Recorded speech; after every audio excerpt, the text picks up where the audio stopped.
Here are 5 money lessons that I wish that I learned in high school. Number 1, how to be a good worker. Having a strong work ethic is foundational to building wealth. Having a strong work ethic is very important when it comes to being financially independent, and it's something that must be learned. Years ago, I used to work at Quick Trip. Quick Trip is a gas station, convenience store on steroids. It's a highly successful business. At the time that I worked there, the average Quick Trip was about 5.5 times busier than our competitors. And Quick Trip is a company that prides itself on its work ethic. When I went in to view the recruiting videos, when I went to apply, I saw all kinds of recruiting videos. One of those videos was testimonies of various employees. And the testimony that I heard over and over was, I love working at Quick Trip because I get to work as hard as I can. I love working at Quick Trip because I work with people who love to work hard. My trainer for the first 2 weeks, he came to me one day, he said, you know, Garrett, when I run, when I take out the garbage, when I run, when I mop the floors, when I run, when I change the coffee pots, I gain an extra 50 minutes of productivity free of charge for the company.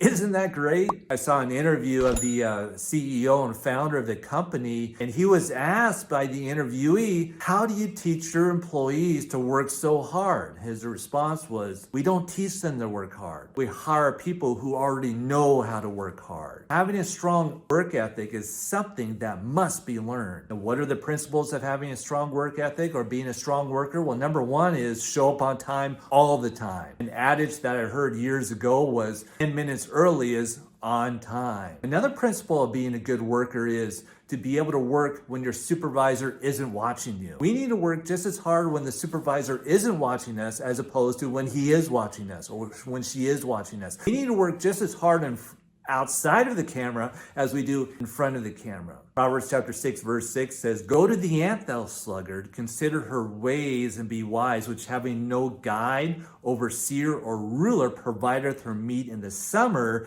and gathereth in the harvest. The Bible says that the ants are very hard workers, and they truly are if you watch them, and they need no supervisor. We need to be hard workers, and we need to be able to work without supervision as well. A third key to being a good worker is to make our boss look good. A friend of mine years ago, she was highly successful in the business field, and she said that her model when she worked was to make her boss look good. She checked her ego in at the door and made sure that she made her boss look good. And she said that's the easiest way to be promoted. When you make your boss look good, when your boss gets promoted, chances are you'll get promoted as well. I'll either be her replacement or she'll be along with her as she gets promoted. Another key to being a good worker is when your boss evaluates you, pay attention. When your boss makes constructive criticism, pay attention and take note of that and try to address those issues. And if you don't get evaluated in the workforce, ask your boss to evaluate you. Take him or her out to lunch every few months and just ask for constructive criticism. The final principle to being a good worker is setting goals. You know, companies set goals all the time. They have quarterly goals, they have annual goals, and so forth. We should have the same thing in our workplace as well. We need to have goals for ourselves quarterly, annually, and so forth. The Bible says, remember the Lord thy God, for it is he that giveth thee power to get wealth. The key to gaining wealth is by being a good worker. A second money lesson that I wish that I learned in high school has to do with spending. How to be a good spender. How to become a good spender? Budget, budget, budget. There's a lot of great videos out there on budgeting. My wife and I, we made a video called Budgeting Like a Pro, where we taught people to track their expenses, track their income, set goals and ratios, and also evaluate those goals to make adjustments. We also introduced the 50-30-20 rule, which is a guideline to hopefully knock down your wants so you can have a surplus to save and give and so forth. That 50% of your income should be towards your needs, 30% should be towards your wants, and then hopefully 20% is your surplus that you can either save, invest, or give away. Another good rule of thumb is the 30-day rule. The 30-day rule is, especially when you're dealing with a want, when you're about to purchase something, especially something that's of a significant value, that we actually wait 30 days or we hold off for 30 days to kind of test to see whether we really needed that or not as well. Another good principle on being a good spender or being good at spending has to do with planning. If If we fail to plan, you plan to fail. One of the major expenditures in our family has to do with food. We have a family of 5 and we like to eat whole foods, organic foods, and so forth. So our food bill is quite significant. Now, I've noticed we meet our budgets when we plan our meals, when we do meal prep and so forth. Now, when we get lazy on that, oftentimes we go out a lot more than what we anticipated and we blow our budget. But when we do plan, we maintain our budget. Again, the Bible says, remember the Lord thy God, for it is he that gives thee power to get wealth. The key to gaining wealth is by being a good spender, or being good at spending. The third money lesson that I wish that I had learned in high school has to do with saving. How to be a good saver. What's the key to being a good saver? I believe the key to being a good saver is your mindset. If you have the proper mindset to save, you can save even when you make very little money. When I went to college, I had a part-time job. I only made about $50 a week. It was very easy to blow that $50 a week. But when I had a goal that I wanted to buy a new stereo system, I had to save up for it. So as soon as I cashed out my $50 a week, my budget was I would immediately take $5 of that 50 and just throw it in the drawer. And week after week, I did that over and over and over. And after about 10 months or so, I had enough money to buy a really nice stereo. And that felt so good. I felt so proud of myself after I bought that stereo. And I kept that stereo for a long time. Goals are very important when it comes to saving as well. When we have savings goals like let's say $100 a month or so forth, or I hope to have $1,000 by Christmas time and so forth, those will be very powerful to keep our mindset correct, to keep our mindset on track when it comes to saving. Again, remember the Lord thy God, for it is he that giveth thee power to get wealth. And key to gaining wealth is by being good at saving. The fourth money lesson that I wish that I learned in high school has to do with giving, charity, how to be a good giver. The key to being a good giver is to do it cheerfully. I want to be a blessing in people's lives, and to do that, I must give cheerfully. For example, there was a time where I was in Portland, Oregon. I was eating at a Denny's restaurant pretty late at night, and this particular Denny's was close to the train stop, was close to the light rail and train stop. And as soon as I got out, I was shocked, I was startled, because there was a guy waiting for me and he was asking me for money. I was a little turned off by that. I was a little shaken up because it was late at night,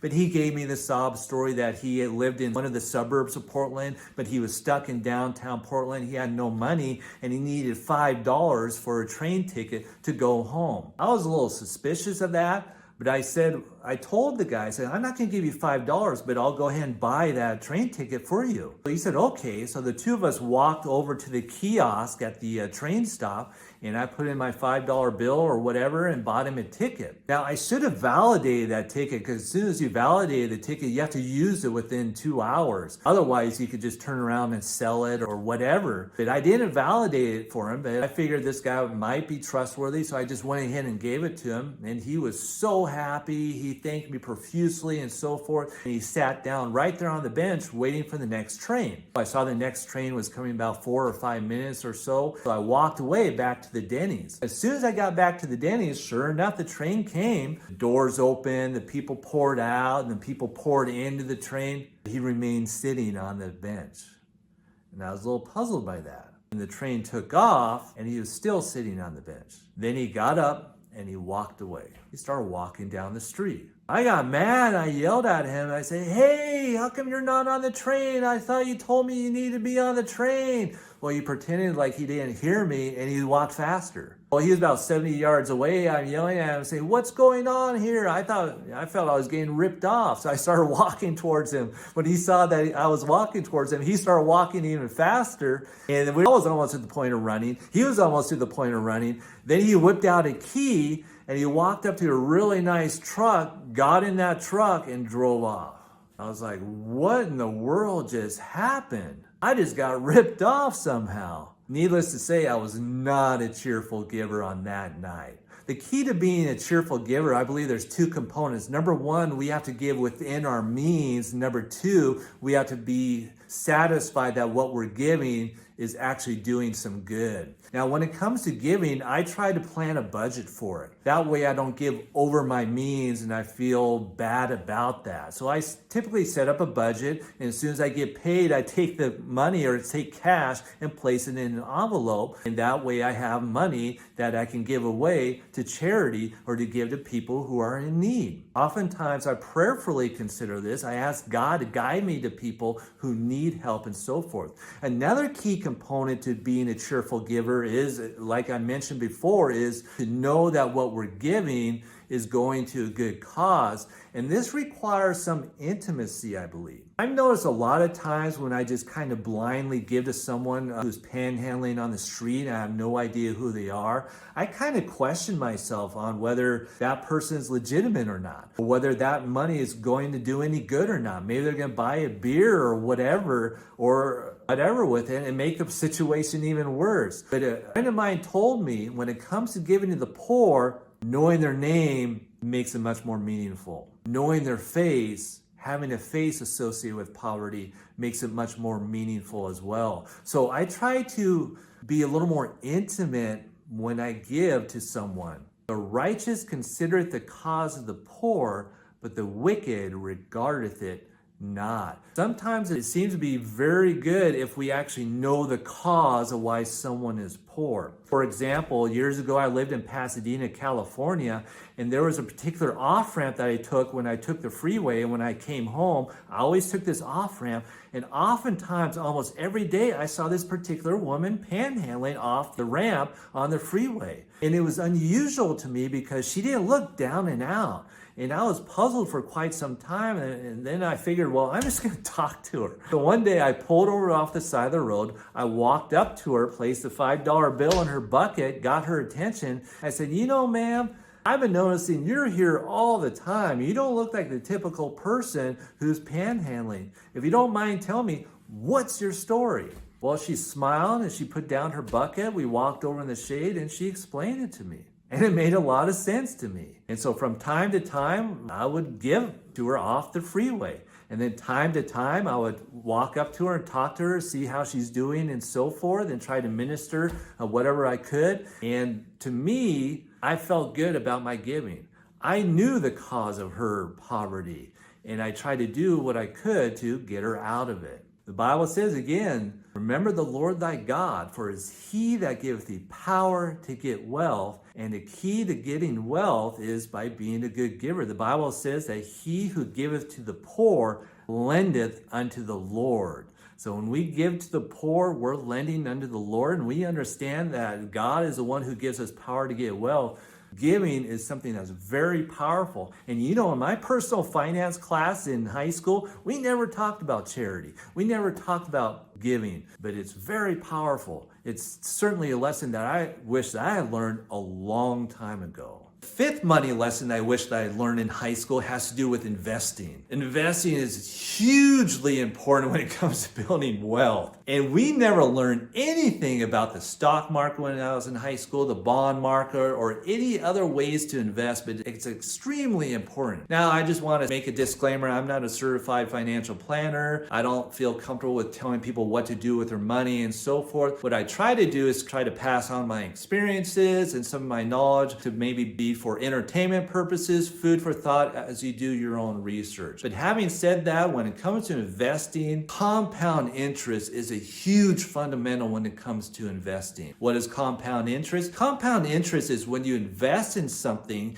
and you gain a return from that investment. Instead of taking that return or taking your money out of that investment, you just roll it over and over and over and let it accumulate over and over again. A great example would be, which would you rather have? Someone give you $1 million today, or someone give you $1 today that will double every day for the next 30 days? So you get $1 today, it turns into $2 tomorrow, $4 the next day, $8 the next day. Well, if you do that for 30 days, after 30 days, you'll have like $1 billion.